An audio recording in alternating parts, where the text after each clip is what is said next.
ઘણા દિવસો પછી ફાઇનલી મિત્રો આપણે કપાસની અંદર પાણી પાવાનું આજે પૂરું કર્યું।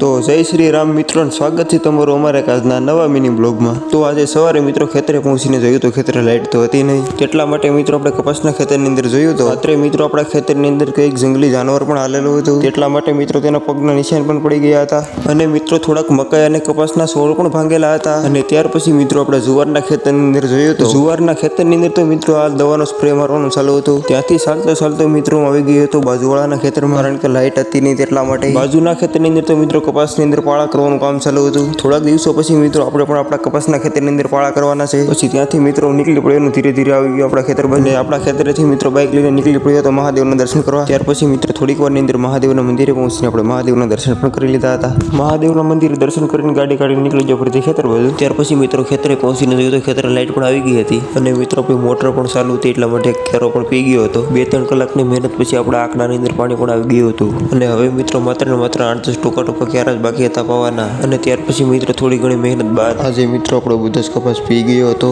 તેટલા માટે મિત્રો હું નીકળી પડ્યો હતો ઘર બાજુ। મળી આવે કાલે નવા મિની બ્લોગમાં।